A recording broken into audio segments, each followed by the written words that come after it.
कोविड-19 pandemic की वजह से जीएसटी रिटर्न्स की डेट्स बहुत बारी एक्सटेंड हुई। इन एक्सटेंशंस को करने के लिए गवर्नमेंट ने बहुत सारे नोटिफिकेशंस भी दिए। बहुत सारे नोटिफिकेशंस का मतलब होता है बहुत सारा कंफ्यूजन। इस वीडियो में मैं आपके इन्हीं कंफ्यूजन्स को दूर करूंगा और आपको मैं बताऊंगा कि कौन से रिटर्न की क्या है ड्यू डेट, कितनी इंटरेस्ट पे करना होगा और कितनी लेट फीस पे करनी होगी और किन कंडीशंस में करनी होगी।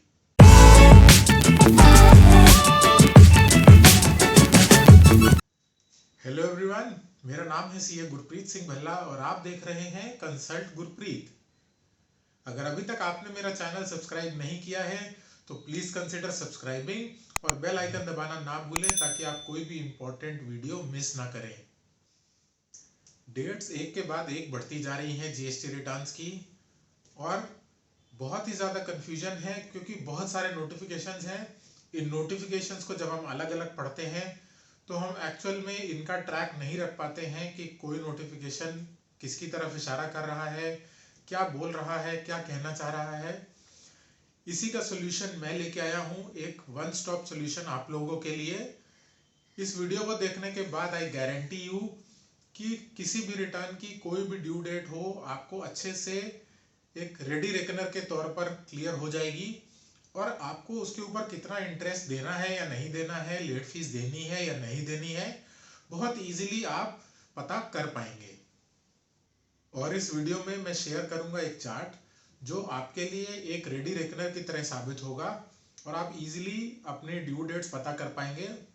अगर आपको ये चार्ट चाहिए तो आप मुझे मेल कर सकते हैं या कमेंट सेक्शन में नीचे लिख के बता सकते हैं। मैं आपको ये चार्ट मेल से प्रोवाइड करा दूंगा। चलिए शुरू करते हैं। तो स्टार्ट करते हैं जीएसटी रिटर्न्स ड्यू डेट्स के साथ।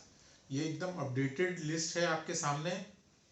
इसमें हम जीएसटीआर 3B और जीएसटीआर 1 दोनों ही रिटर्न्स कवर करेंगे और साथ में कॉम्पोजिशन डीलर्स के लिए भी जो रिटर्न्स की ड्यू डेट्स हैं हम इसमें शेयर करेंगे। कौन से पीरियड के रिटर्न्स हम कवर करेंगे? फरवरी 2020 से लेकर अगस्त 2020 तक के रिटर्न्स की ड्यू डेट्स हम इसमें बताएंगे। इस वीडियो को देखने के बाद आप तीन चीजें बहुत इजीली पता कर पाएंगे। आपके रिटर्न को फाइल करने की ड्यू डेट्स क्या है, कितना इंटरेस्ट देना है, कब से देना है, कितनी लेट फीस देनी है और कब से देनी है। मैं जिन मल्टीपल नोटिफिकेशंस की बात कर रहा था तो ये हैं वो 6 नोटिफिकेशंस जिनके द्वारा ड्यू डेट्स अनाउंस की है गवर्नमेंट ने और कितनी लेट फीस या कितना इंटरेस्ट लगेगा ये अनाउंस किया है। सबसे इंपॉर्टेंट एस्पेक्ट ये है कि ये तो सिर्फ वो 6 नोटिफिकेशंस हैं, लेकिन और भी कुछ नोटिफिकेशन इसमें इन्वॉल्व हुए हैं। तो सबसे पहले शुरुआत करते हैं जीएसटीआर 3B रिटर्न्स की ड्यू डेट्स। तो जीएसटीआर 3B रिटर्न्स की जो ड्यू डेट्स हैं, टैक्स पेयर्स को 3B के लिए 3 कैटेगरीज में डिवाइड किया गया है। फर्स्ट कैटेगरी है जिनका टर्नओवर 5 करोड़ रुपए से नीचे है और वो कैटेगरी 1 स्टेट्स को बिलोंग करते हैं। दूसरी कैटेगरी है जिनका टर्नओवर 5 करोड़ रुपए से नीचे है और वो कैटेगरी 2 स्टेट्स को बिलोंग करते हैं। और तीसरा है ऐसे असेसीज जिनका टर्नओवर 5 करोड़ रुपए से ऊपर है। तो इन 3 कैटेगरी ऑफ टैक्स पेयर्स के लिए अलग अलग रिटर्न्स की ड्यू डेट्स दी गई हैं। तो बहुत ध्यान से देखिएगा और वीडियो अगर आप देख रहे हैं तो इसी टाइम पे असेस कर लीजिए कि आप कैटेगरी 1 में फॉल करते हैं, कैटेगरी 2 में फॉल करते हैं या कैटेगरी 3 में फॉल करते हैं। अभी मैंने बात करी कि कैटेगरी 1 स्टेट्स और कैटेगरी 2 स्टेट्स। तो कैटेगरी 1 स्टेट्स और कैटेगरी 2 स्टेट्स यहाँ पर देख लेते हैं। तो सबसे पहले कैटेगरी 1 स्टेट्स की बात करते हैं।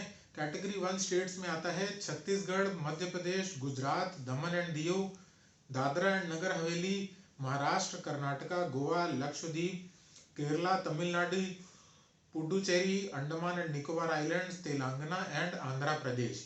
तो अगर आप इनमें से किसी भी स्टेट को बिलोंग करते हैं तो आप कैटेगरी 1 स्टेट में आते हैं। और कैटेगरी 2 स्टेट्स देख लेते हैं।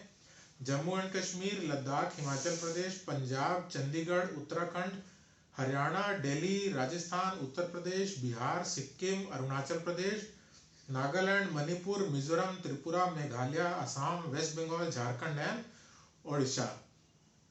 तो ये जो स्टेट्स हैं ये कैटेगरी 2 स्टेट्स हैं। इन्हीं पर डिसाइड होगा, इन्हीं के बेसिस पर डिसाइड होगा कि आप कौन सी कैटेगरी में फॉल करेंगे। तो आ जाते हैं अपनी फर्स्ट कैटेगरी पे, जो कि है अगर आपका टर्नओवर 5 करोड़ रुपए से नीचे है और आप कैटेगरी 1 स्टेट में बिलोंग करते हैं, तो आपके लिए फरवरी से लेकर अगस्त तक की ड्यू डेट्स 3B की इस चार्ट में बताई गई है। इस चार्ट को बहुत ध्यान से देखिएगा। इसमें मैंने तीनों ही एस्पेक्ट्स कवर किए हैं कि रिटर्न भरने की लास्ट डेट क्या है, इंटरेस्ट कितना देना है और कब से कब तक देना है, प्लस लेट फीस कितनी देनी है और कब से कब तक देनी है। ये बिल्कुल अपडेटेड लिस्ट है, इसको आप अपने रेफरेंस के लिए as a ready reference use कर सकते हैं। तो सबसे पहले देख लेते हैं फरवरी महीने की GSTR 3B की ओरिजिनल ड्यू डेट थी 22 मार्च, लेकिन 22 मार्च से इस डेट को बढ़ा दिया गया था और 30 जून कर दिया गया था। 30 जून तक अगर आप अपना फरवरी का रिटर्न भर चुके हैं तो आपको कोई भी इंटरेस्ट नहीं देना है। लेकिन अगर आपका रिटर्न 30 जून से पहले नहीं गया है, आपका रिटर्न किसी रीजन से रह गया है, तो आप अब 30 सितंबर तक अपना फरवरी का रिटर्न भर पाएंगे। लेकिन उसमें एक कंडीशन है कि आपको 9% की रेट से इंटरेस्ट देना है, और अगर हम 30 सितंबर तक भी रिटर्न नहीं भर पाते हैं तो हमें 18% इंटरेस्ट उसके बाद से देना पड़ेगा। अब बात करते हैं लेट फीस की। अगर 30 जून तक आपने अपना रिटर्न भर दिया है तो आपको कोई भी लेट फीस भी नहीं देनी थी। लेकिन अगर 30 जून तक अपना रिटर्न नहीं भर पाए हैं तो ये एक नोटिफिकेशन है जिसका जिक्र मैं यहाँ पर कर रहा हूँ कि अगर आपने 30 जून तक अपना रिटर्न नहीं भरा तो आप 30 सितंबर से पहले पहले अगर अपना रिटर्न भर देते हैं तो आपके ऊपर जो लेट फीस लगेगी वो मैक्सिमम 500 रुपए की लेट फीस लगेगी, उससे ज्यादा नहीं लगेगी। यानी कि 250 रुपए CGST और 250 रुपए SGST की लेट फीस देनी पड़ेगी। तो ये भी एक बहुत बड़ी राहत है। 30 जून तक अगर रिटर्न नहीं गया है तो आप रिटर्न भर सकते हैं 30 सितंबर तक with only 500 rupees late fees. इसी तरह मार्च का रिटर्न देखते हैं। मार्च के लिए एक्चुअल ड्यू डेट थी 22/4 और इसके लिए आपको टाइम मिला था 3 जुलाई 2020। 3 जुलाई तक अगर आपने अपना रिटर्न भर दिया है तो आपको कोई भी इंटरेस्ट नहीं देना, और 3 जुलाई तक अगर आपने रिटर्न भर दिया है तो कोई भी लेट फीस नहीं लगेगी। लेकिन अगर नहीं भर पाए हैं तो सेम यहाँ पर भी 30 सितंबर तक अगर आप भरते हैं तो 9% इंटरेस्ट के साथ और 500 रुपए लेट फीस के साथ भर सकते हैं। और अगर 30 सितंबर तक भी नहीं भरते हैं तो 18% इंटरेस्ट और एक्चुअल लेट फीस लगेगी। एक बात इसमें मैं और क्लैरिफाई कर दूं कि जो लेट फीस लगेगी वो ओरिजिनल ड्यू डेट से कैलकुलेट की जाएगी और जो इंटरेस्ट लगेगा वो भी ओरिजिनल ड्यू डेट से कैलकुलेट किया जाएगा। ये बात इसमें अच्छी तरह से लिखी हुई है। तो अगर आप 30 सितंबर से पहले रिटर्न नहीं भरते हैं तो ये मत सोचिएगा कि 30 सितंबर के बाद जितना डिले होगा उतना लेट फीस लगेगी। Late fees original due date से कैलकुलेट होगी, ये ध्यान रखिएगा, क्योंकि बाद में जब लेट फीस आएगी तो फिर लोग परेशान होते हैं, टैक्स पेयर्स परेशान होते हैं कि मैंने तो रिटर्न सिर्फ 2 दिन लेट भरा लेकिन मुझे लेट फीस इतनी ज़्यादा क्यों देनी पड़ रही है। उसके बाद आते हैं अप्रैल के रिटर्न पे। अप्रैल की ड्यू डेट है 22 मई। 22 मई को अगर आप नहीं भर पाते हैं तो आपके लिए ड्यू डेट थी 6 जुलाई। तो 6 जुलाई तक अगर आप रिटर्न भरते हैं तो ना आपको इंटरेस्ट देना है और ना ही आपको लेट फीस देनी है। और यहाँ पर भी 30 सितंबर तक का टाइम दिया कि अगर आप 6 जुलाई तक अपने रिटर्न नहीं भर पाते हैं तो आप 30 सितंबर तक 9% इंटरेस्ट और 500 रुपीज की मैक्सिमम लेट फीस के साथ रिटर्न भर सकते हैं। इसी तरह मई के रिटर्न पे आते हैं। मई के रिटर्न की ड्यू डेट थी 12 जुलाई, लेकिन इसके लिए आपको टाइम दिया गया 12 सितंबर तक का। 12 सितंबर तक अगर आप रिटर्न भरते हैं तो आपको कोई भी इंटरेस्ट नहीं देना और कोई भी लेट फीस नहीं लगेगी। और अगर आप 12 सितंबर तक नहीं भर पाते हैं तो 30 सितंबर तक का टाइम है with 9% interest and 500 rupees late fees. अब आते हैं जून के रिटर्न पे। जून के रिटर्न की डेट है 22 जुलाई। 22 जुलाई को अगर आप अपना रिटर्न नहीं भरते हैं तो 22 जुलाई से आपके पास समय है 23 सितंबर का। 23 सितंबर तक अपना रिटर्न भर दीजिए विद नील इंटरेस्ट। कोई इंटरेस्ट नहीं देना और कोई लेट फीस नहीं देनी, नहीं तो 30 सितंबर तक का आपके पास टाइम है। रिड्यूस इंटरेस्ट यानी कि 9% इंटरेस्ट और 500 रुपीज लेट फीस के साथ आप अपना रिटर्न फाइल कर सकते हैं। ऐसे ही जुलाई के रिटर्न की बात करते हैं। जुलाई का रिटर्न जो है उसकी डेट है 22 अगस्त 2020। 22 अगस्त तक ये रिटर्न भरना है, लेकिन आपके लिए नई ड्यू डेट दी गई 27 सितंबर। 27 सितंबर तक अगर आप रिटर्न भर देते हैं तो ना ही आपको लेट फीस देनी है और ना ही आपको इंटरेस्ट देना है, दोनों ही माफ हो जाएंगे। लेकिन अगर 27 सितंबर तक नहीं भर पाते हैं तो 30 सितंबर यहाँ पर भी एक स्टैंडर्ड ड्यू डेट है जहाँ पर आपको 9% इंटरेस्ट और मैक्सिमम 500 रुपीज की लेट फीस के साथ आप भर सकते हैं। उसके बाद अगस्त के रिटर्न की बात करते हैं। 1 अक्टूबर इसकी ड्यू डेट दी गई है और ये 1 अक्टूबर तक ही आपको फाइल करना है। इसमें रिड्यूस्ड इंटरेस्ट और रिड्यूस्ड लेट फीस की आपको कोई ऑप्शन नहीं दिया गया है। तो उसके बाद अगर आप 1 अक्टूबर के बाद भरते हैं रिटर्न तो आपके ऊपर जो भी नॉर्मल रेट ऑफ इंटरेस्ट और नॉर्मल लेट फीस है वो लगेगा और आपको देना पड़ेगा। तो ये हुई बात कैटेगरी 1 स्टेट्स के लिए।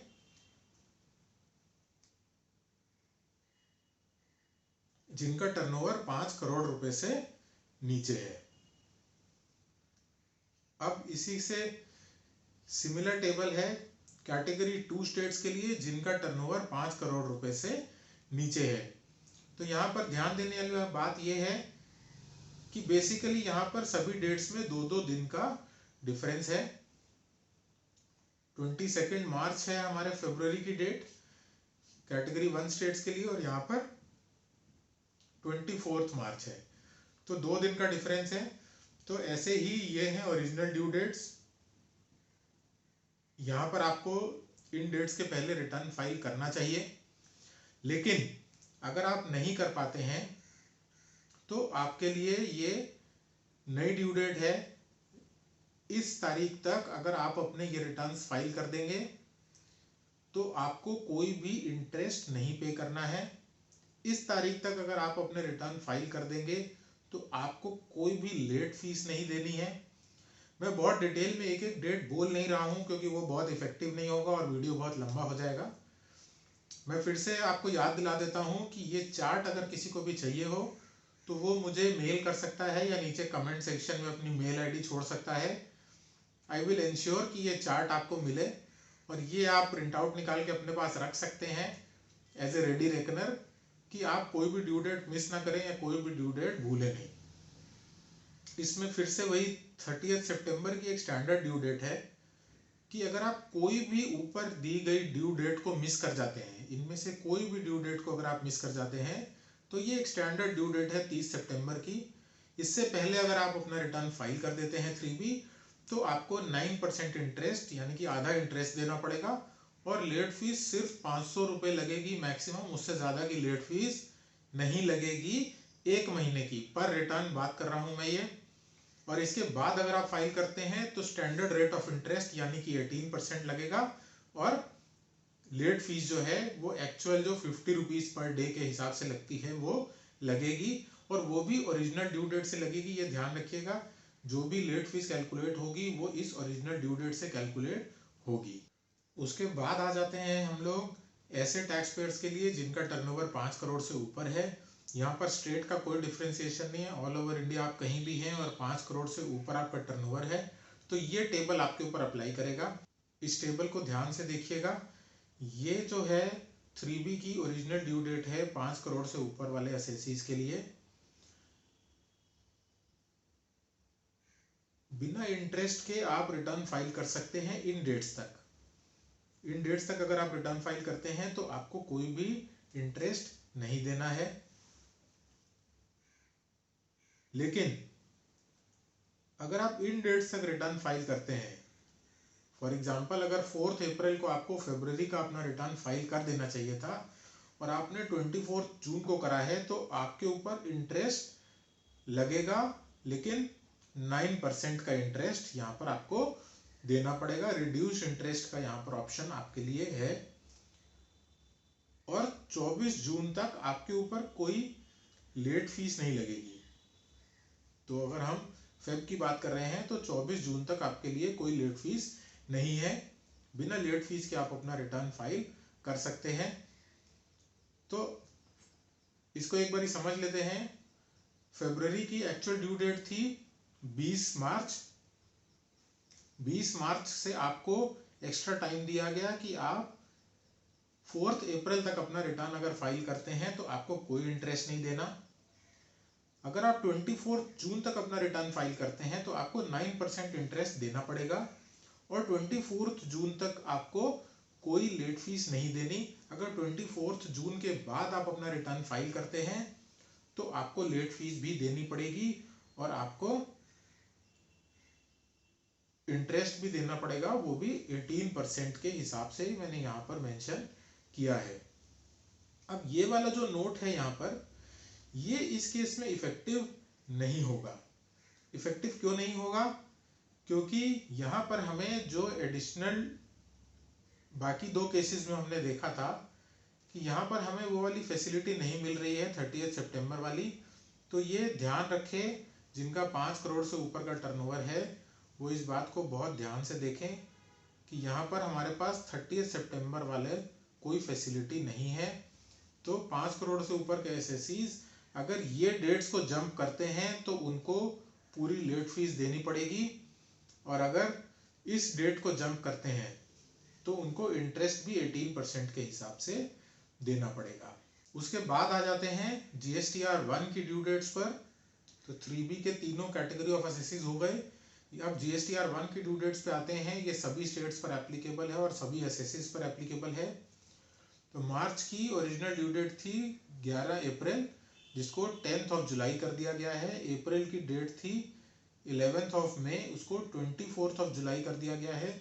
ऐसे ही मई का रिटर्न हमें 28 तक भरना है। जून का रिटर्न हमें 5 अगस्त तक भरना है। ये हो गए मंथली रिटर्न्स। और जिनको क्वार्टरली अपना जीएसटीआर 1 फाइल करना है उनके लिए जनवरी टू मार्च क्वार्टर की डेट है 17 जुलाई और अप्रैल टू जून 2020 क्वार्टर की डेट है 3 अगस्त। तो ये है जीएसटीआर 1 की ड्यू डेट्स। तो आप इंश्योर करें, अगर आप प्रोफेशनल हैं तो आपके क्लाइंट के रिटर्न्स टाइम से जाएं, और अगर आप खुद एक टैक्स पेयर हैं तो ये डेट्स को ध्यान रखें। आई विल अगेन सजेस्ट कि आप इसका एक प्रिंट आउट रख लें अपने पास। आपको अगर ये चार्ट चाहिए तो आप कमेंट सेक्शन में नीचे अपनी मेल आईडी लिख सकते हैं। आई विल मेक श्योर कि ये चार्ट आप तक पहुंचे। नहीं तो आप मुझे मेल भी कर सकते हैं, मैं अपनी मेल यहाँ पर स्क्रीन पे फ्लैश कर दूंगा। तो आप मेल आईडी पर मुझे मेल करके ये रिक्वेस्ट कर सकते हैं, मैं ये आपको उसी मेल पे रिप्लाई में ये चार्ट दे दूंगा। उसके बाद आते हैं कॉम्पोजिशन डीलर्स पे। कॉम्पोजिशन डीलर्स के लिए 4 मोटे मोटे रिटर्न जाने होते हैं। तो CMP 08 की जो ड्यू डेट है वो है 7 जुलाई 2020। GSTR 4 जो आपको भरना है फाइनेंशियल ईयर 19-20 का, वो भरना है 31 अगस्त तक। इसकी डेट पहले 15 जुलाई थी, ये ध्यान रखिएगा। ये अभी रिसेंट अमेंडमेंट में 31 अगस्त हो गई है। CMP 02 की जो लास्ट डेट है वो 30 जून 2020 है और ITC 03 की जो डेट है वो बढ़ा के 31 जुलाई 2020 कर दी गई है। तो फ्रेंड्स, ये थी सारी ड्यू डेट्स जो आपको ध्यान में रखनी है।